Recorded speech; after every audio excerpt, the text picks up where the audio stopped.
Mr. Chairman, ladies and gentlemen, friends, only few remarks about, shall we call it provisionally, philosophy of semiotics.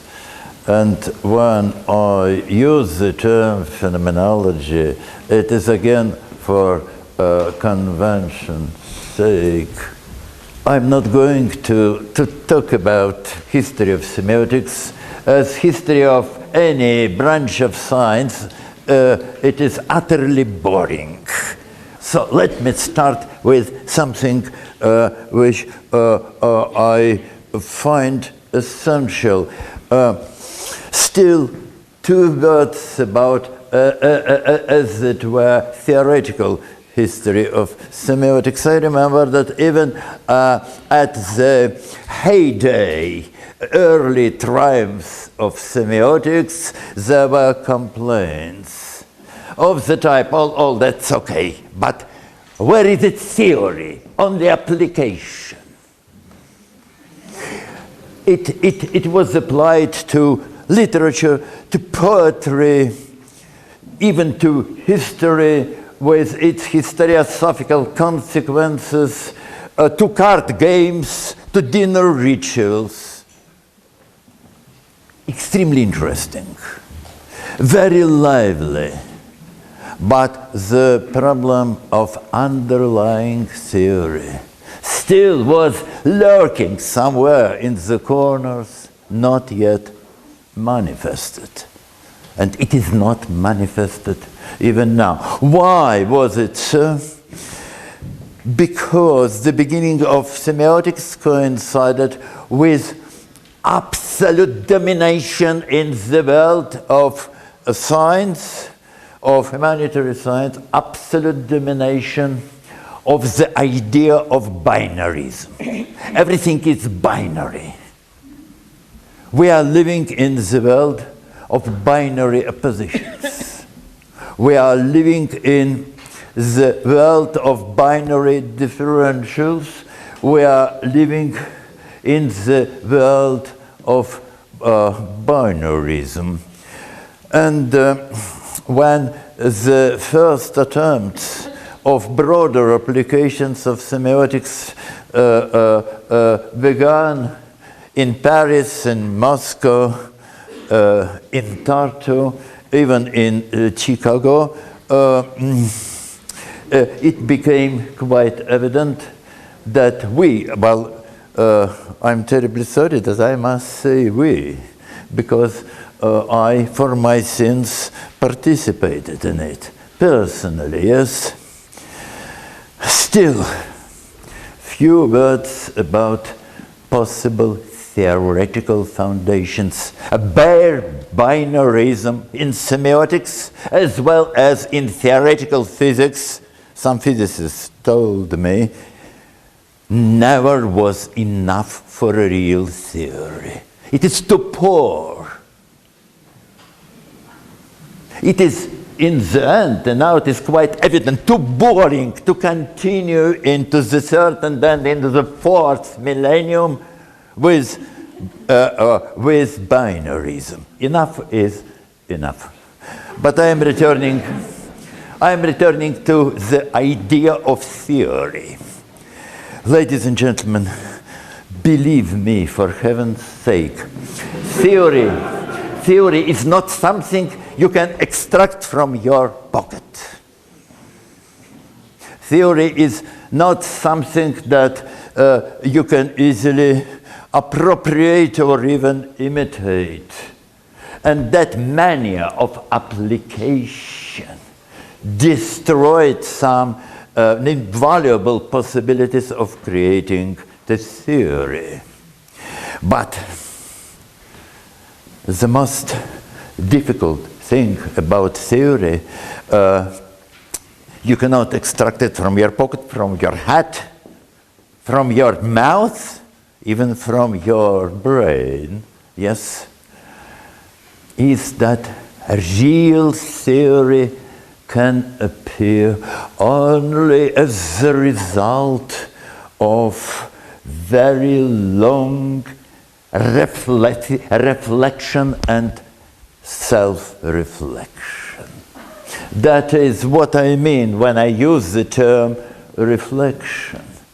You are not only doing something with one or another object of your investigation. It is not a reflection. It is the thinking, scientific thinking, artistic thinking, aesthetical thinking. Reflection starts when you start checking, controlling your own thinking on those objects, not those objects themselves.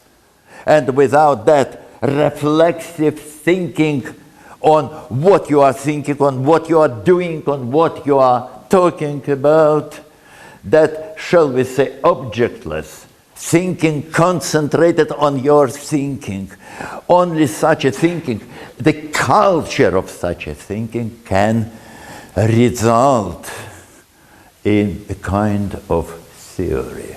So let me start with some elementary presuppositions of semiotics without any critique. Ladies and gentlemen, I hate critique. Any critique, even so-called famous self-critique, I hate. All of us, I'm sure, all of us remember the famous article by, indeed, brilliant essay, and in fact a book by Lévi-Strauss, The Raw and the Cooked. And even such a brilliant mind, undoubtedly, as Lévi-Strauss, far more brilliant than those mass and arts of fashionable semiotician Parisian who started imitating him. But, you know, even Lévi-Strauss could not become aware of the fact that that opposition itself of the raw to the cooked is very raw opposition, not properly reflected and theoretically thought upon. Why? Because it is enough to reread this article without any, shall we say, sentimental predisposition, to see that what Lévi-Strauss called the raw was cooked too, because that very binary opposition was a result of utterly refined cultural perception. But there is one other very interesting point in that binary mania. And the point is that the raw is not only opposed to the cooked as one cultural phenomenon to another, but what was omitted by Lévi-Strauss and his followers, including ourselves, of course, because it was a heyday, you know. It was a kind of a time of temporary triumph of semiotics, which damaged the semiotics very much. As it damaged very much even such a, shall we say, even today fashionable branch of science as theoretical physics. Richard Feynman, one of the real genius of the 20th century, used to repeat, well, less of triumph. The more triumph, the more stupid we physicians become. Quite. And again, what is very interesting, that binary opposition almost annulled our possibility of thinking of some phenomena as, well, yes, shall we say, more or less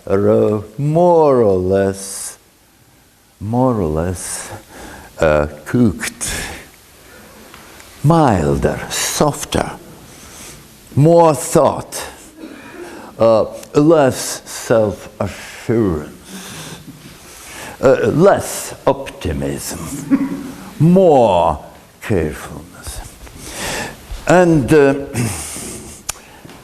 one other very interesting moment in that scientific inebriation. The thing is that overriding binarism resulted and still does result in ontologization, in series of ontologizations. Now, let us start with the simplest example.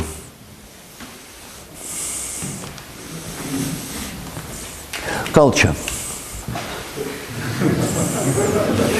Because, in fact, Yuri Mikhailovich Lotman was absolutely right when he said that all applications of semiotics are applications to culture and to ourselves as specimens of culture. We do not and we cannot apply semiotics to anything but culture. That is, we apply it to that which has already been created by ourselves. Or we are applying to our own conceptual schemes and conceptualization created by us. And as my friend Smirnov put it very lucidly and clearly, one of the main postulates of semiotics is that the man creates culture, not a culture, not the culture, but culture. Culture with any article. And then that very man creates various conceptualizations, explaining to himself his creation. There is no raw, only cooked. We can do nothing about that. And let us not try. So the second presupposition.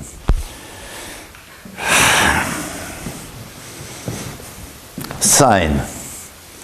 Semiotics as a branch of science investigating signs, systems of science.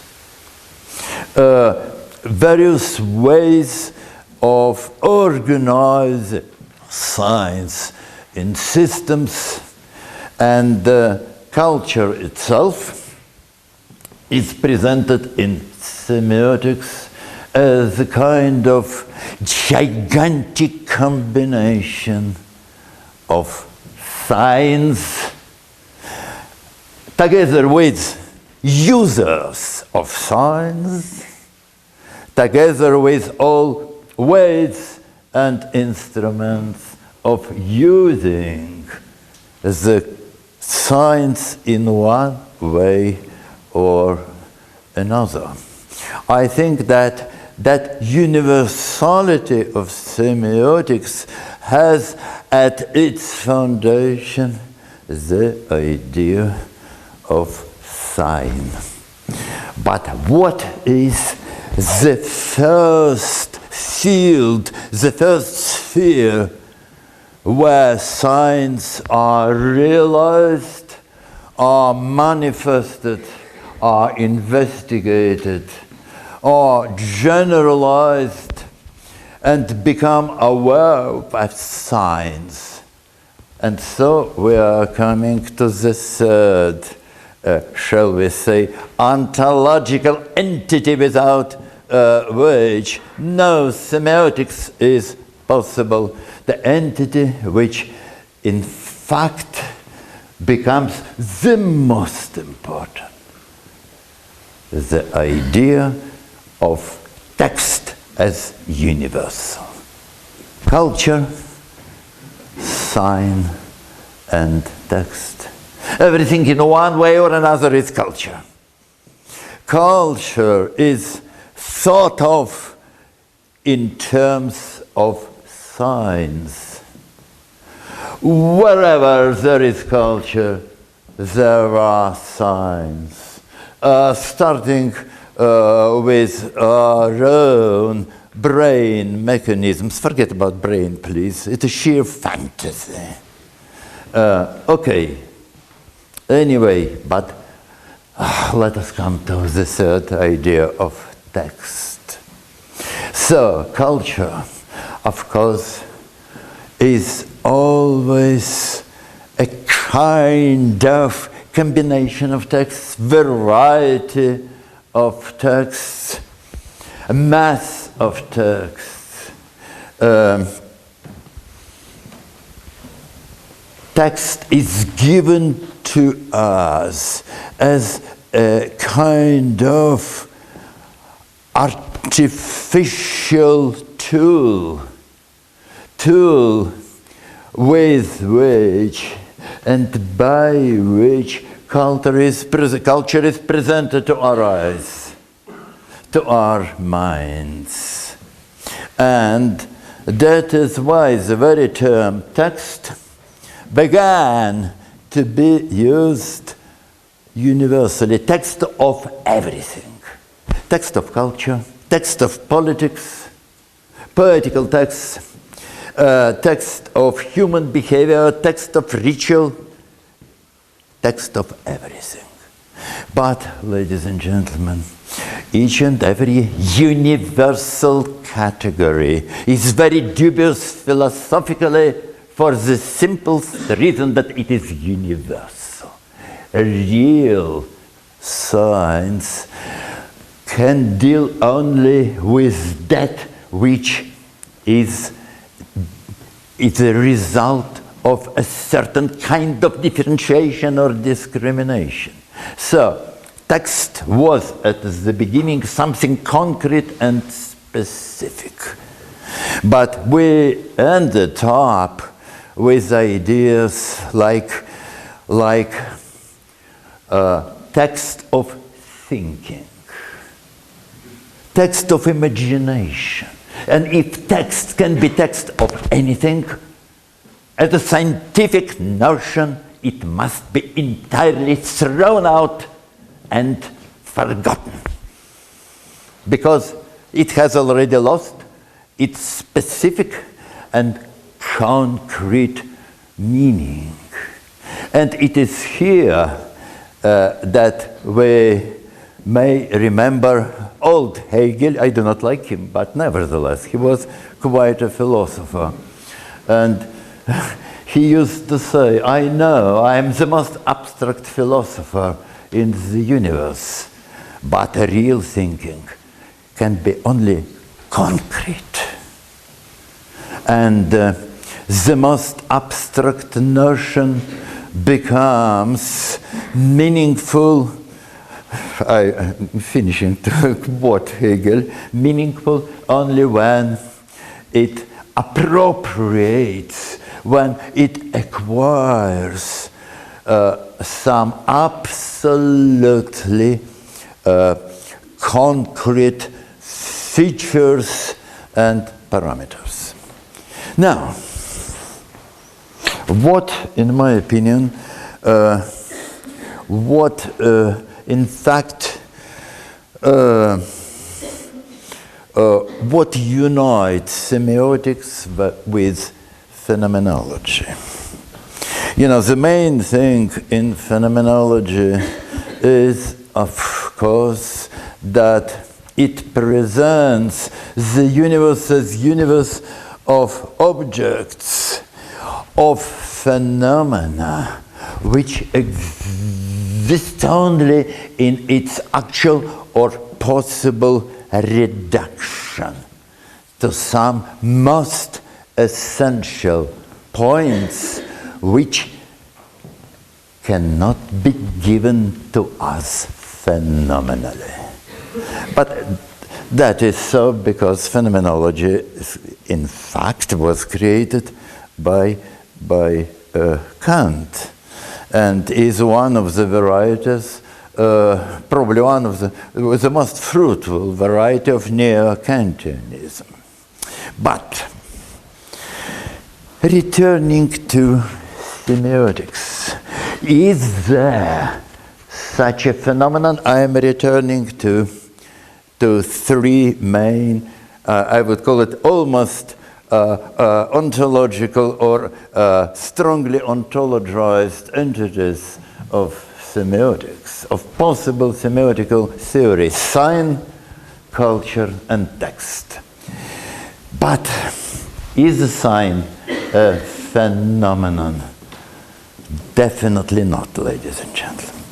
Sign is something which, shall we say, which waits, which aspires for its phenomenological description, but it cannot be described, strictly speaking, phenomenologically.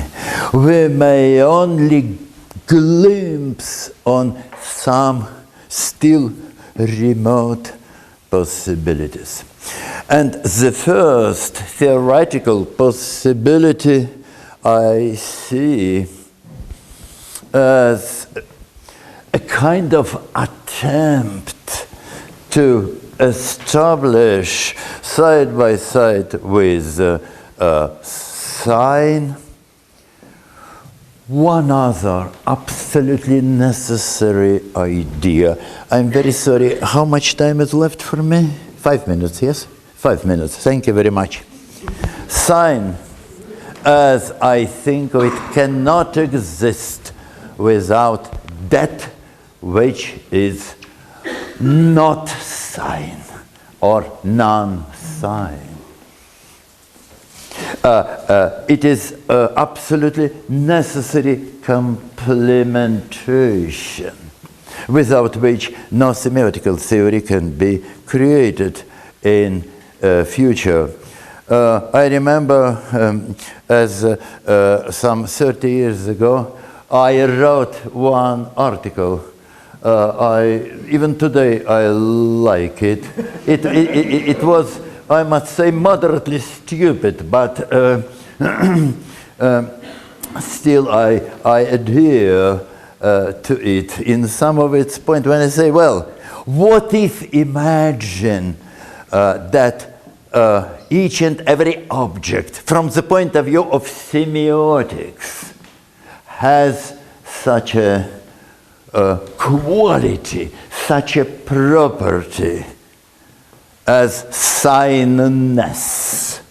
Can we operate with that quality without its directly opposing to another quality which is non-signness?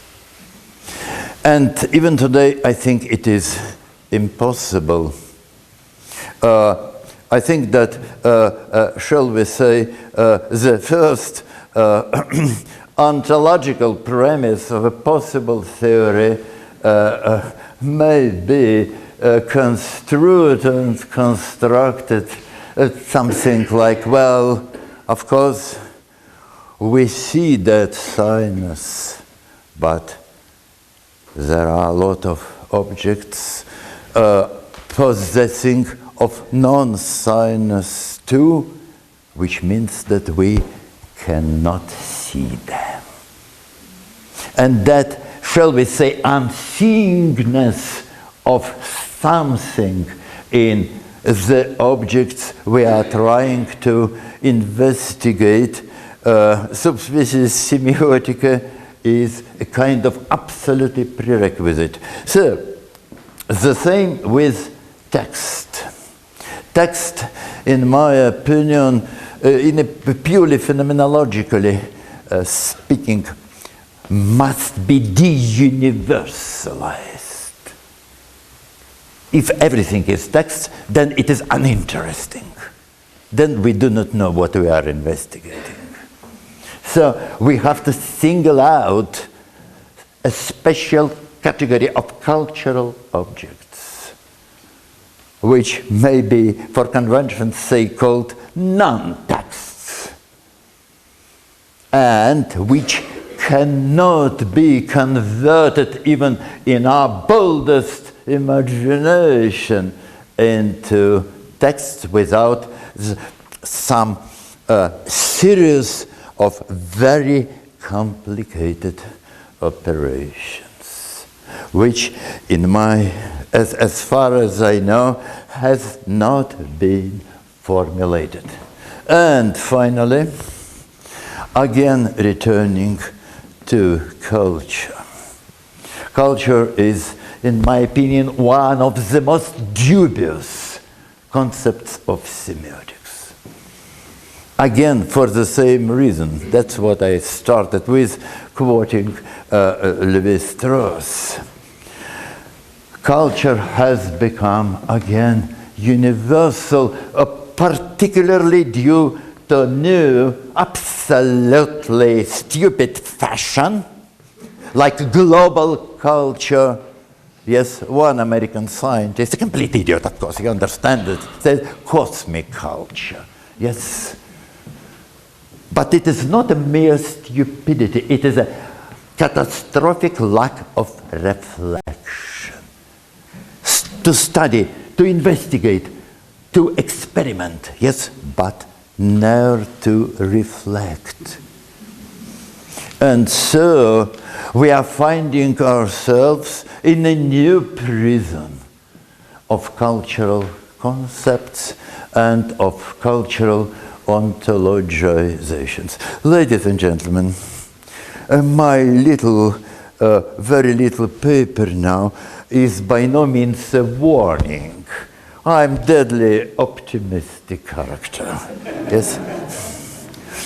I think that semiotics can develop and will develop and become something interesting or even very interesting again, but in a completely new form and in possession of a completely new kind of theory, shall we say, quasi-phenomenological theory, which would reanalyze, recheck, and probably re-establish some of its classical premises formulated at the beginning of the 20th century and universally applied in the middle and even in the end of the 20th century.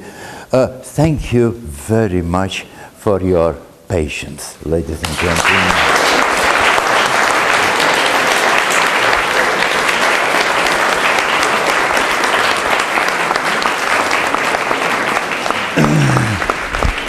Опять начал болеть. Начало болеть. Да? А можно вынуть? Там, Вынем. Да. Да, Thank you so much. Thank you so much for your culture. For my non-culture.